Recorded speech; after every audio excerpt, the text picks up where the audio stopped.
በዛሬው ቪዲዮአችን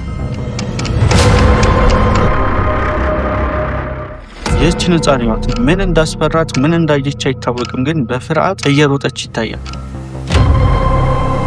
ይህንን ምስል በጥንቃቄ ተመልከቱት።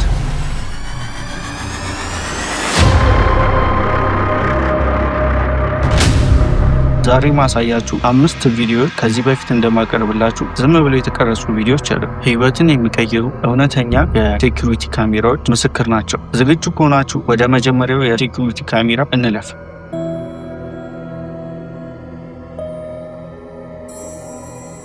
አምስተኛ የታክሲው ሚስጥራዊ ተጓዥ።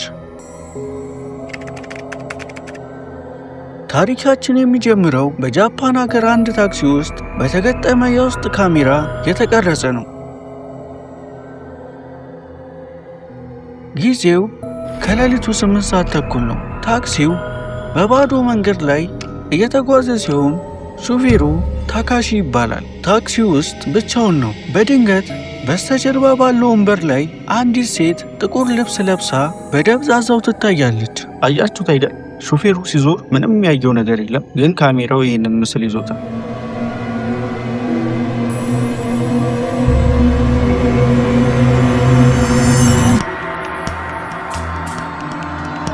ተመልከቱ ይችን ከሹፌሩ በኋላ ያለችውን ሴት። አይኖቿ የሰው አይመስሉም። እንደምታዩት በጣም ያስፈራል። ሰውየው ይህን ቪዲዮ ካየ በኋላ ምን ሊሰማው እንደሚችል መገመት ቀላል ነው። ሹፌሩ በመስታወት አይቷት በድንጋጤ መኪናውን ያቆማል። ዘወር ሲል ግን በሩ ተዘግቷል። ወንበሩን ባዶ ነው።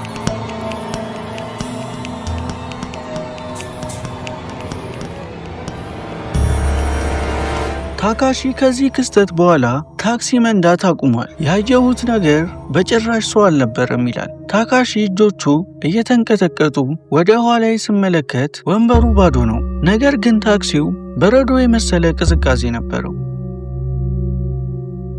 ይህ ምስል በጃፓን ታክሲ ማህበር ዘንድ ትልቅ ድንጋጤ የፈጠረ ሲሆን ብዙዎቹ ያንን መንገድ በሌሊት መሄድ አቁመዋል። ታካሺ አሁን በሰው ተጭኖ መጓዝ አይችልም። በነፍሱ ላይ የደረሰው ጠባሳ ጥልቅ ነው። እውነቱን ለመናገር ይህን ቪዲዮ ለማዘጋጀት የወሰደብኝን ድፍረት እኔና ቤቴ ብቻ ነው የምናውቀው። አብዛኛውን ጊዜ የቀረጽኩትና ኤዲት ያደረግኩት ሌሊት ነው። አመናችሁም አላመናችሁም ይህን ቪዲዮ ደጋግሜ በማይበት ሰዓት በቤቴ ውስጥ ብቻዬን እንዳልሆንኩኝ ይሰማኝ ነበር። ትንሽ ነገር ኮሽሽ ዙሪያዬን አይ ነበር። እንደውም ሽንት ቤት ለመሄድ እንኳ በጣም እየፈራሁኝ ነበር። ይህ ሁሉ የዚህ ቪዲዮ ተጽዕኖ። አራተኛ የሕፃኗ ሚስጥራዊ ጓደኛ። ይህ ምስል በአሜሪካ ሀገር በአንዲት የ4 ዓመት ሕፃን መኝታ ክፍል ውስጥ የተቀረጸ ነው። ይህች ሕፃን እንደምታዩት ምን እንደጎተታት አይታወቅም እስካሁን ድረስ። አንዳንዶች መንፈስ ነው ይላሉ፣ አንዳንዶች በእንቅልፍ ውስጥ ስትገላበጥ ወድቃ ነው ይላሉ። ግን ቪዲዮ ላይ እንደሚታየው የሆነ ነገር ስቧት የወደቀች ነው ይመስለው። ሕፃኗ ማታ ብቻዋን ስትጫወት ይታያል። ካሜራው በግልጽ እንደሚያሳየው ሕፃኗ አየር ላይ ላለ ነገር አሻንጉሊት ትሰጣለች። በድንገት አሻንጉሊቱ ከአየር ላይ ተነጥቆ ወደ ግድግዳው ይወረወራል። ሕፃኗ በፍርሃት መጮህ ትጀምራለች።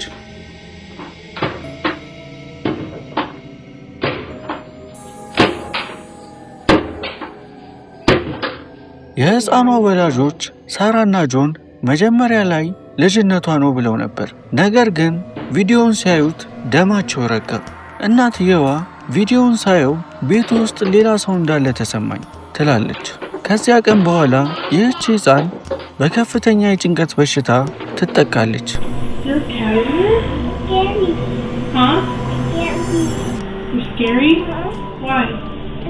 ቤተሰቡ ቤቱን ሸጠው ወደ ሌላ ከተማ ቢሄዱም ሕፃኗ ግን አሁንም ጥቁር ሰውዬ ተከትሎን መጥቷል ብላ ታለቅሳለች። ይህ ክስተት የአንድን ደስተኛ ቤተሰብ ሰላም ለዘላለም አጥፍቷል። ይህች ሕፃን ከዚህ ጊዜ በኋላ ለመኖር እንደተቸገረች መረጃዎች ያሳያሉ።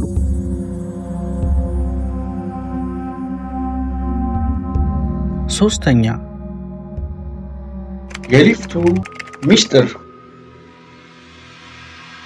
ቀጣይ የምናየው ቪዲዮ እኔ ትንሽ ግራ አጋብቶኛል። እስኪ ቪዲዮን አይተን እንመለስ። ይህ ምስል በካናዳ ሀገር በአንድ ትልቅ ሆቴል ሊፍት ውስጥ የተቀረጸ ነው። አንዲት ወጣት ወደ ሊፍቱ ትገባለች። ሊፍቱ ግን አይንቀሳቀስም፣ በሩ ተከፍቶ ይቀራል። ኤልሳ ከማንም ጋር እንደምታወራው ሆና እጇን ታንቀሳቅሳለች።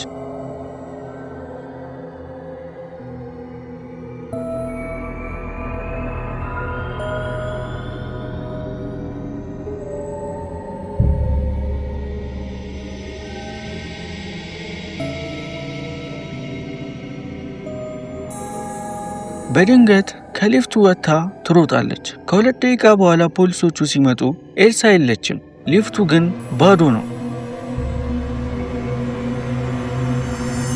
ኤልሳ ለ48 ሰዓታት ደብዛዋ ጠፍቶ ነበር። ስትገኝ ግን ምንም ነገር ማስታወስ አልቻለችም። ሊፍቱ ውስጥ የገባሁት ገና አሁን ነው ነበር ያለችው። ለእሷ 2 ደቂቃ የሆነው ነገር ለዓለም 2 ቀናት ነበር። ይህ ቪዲዮ የኤልሳ ታሪክ ነው። እስካሁን ድረስ ዓለምን ግራ እያጋባ ይገኛል። እኔ በዚህ ቪዲዮ በጣም የገረመኝ ሊፍቱ ለምን አልተዘጋም? እሷ ከሄደች በኋላ ደግሞ በተደጋጋሚ ዘግ ይከፈት ነበር። ቪዲዮ ላይ እንደምታዩት ዶክተሮቹ ዲሶርቲቭ ፊውግ ሊሆን ይችላል ቢሉም በካሜራው ላይ የታየው ያ የማይታይ ጓደኛ ግን ሳይንሳዊ መልስ የለውም።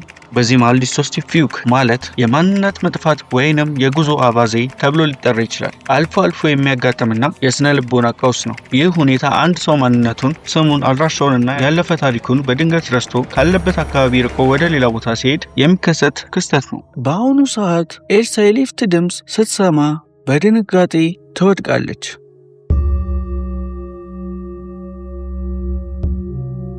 ሁለተኛ፣ የሬስቶራንቱ ጥቃት።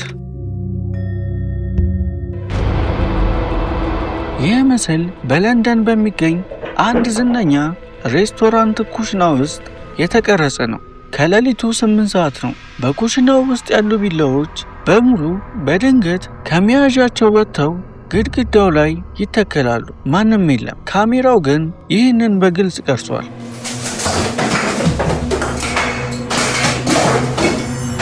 የሬስቶራንቱ ባለቤት ዴቪድ ይባላል። ቪዲዮውን ለፖሊስ ሲያሳይ ፖሊሶቹ ይህ የፊልም ቀረጻ ነው ብለው ሳቁበት። ነገር ግን ቦታው ላይ ሲሄዱ በግድግዳው ላይ የተከሉትን ቢላዎች ለማውጣት 3 ሰው አስፈልጎ ነበር።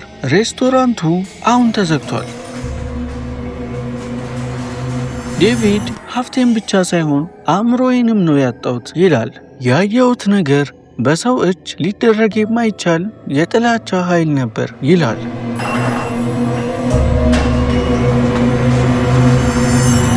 ውድ የቻናላችን ቤተሰቦች በዚህ ቪዲዮ ማለት ላይክ፣ ሼር፣ ሰብስክራይብ እያደረጋችሁ ሰፖርት አድርጉን። በቻላችሁ ታቅም ሁሌም በየሳምንቱ አርብ ማታ 12 ሰዓት ላይ ቪዲዮ የምንለቅላችሁ ይሆናል። የደውል ምልክቷን እየነካችሁ ቤተሰብ ይሁኑ። ወደ ቪዲዮ።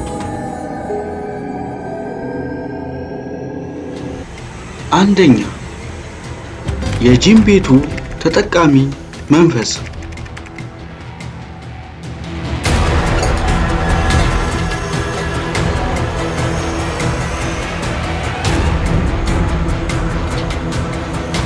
ይህንን የጂም ሰራተኛ ይሄ ቪዲዮ ህንድ ውስጥ ነው የተቀረጸው። ይህ ምስል በአንድ ባዶ ጂም ውስጥ የተቀረጸ ነው። የክብደት ማንሻ መሳሪያዎች ወይንም ዳምፔል ልክ ሰው እንደሚያነሳቸው ሆኖ ወደ ላይ እና ወደ ታች ይንቀሳቀሳሉ።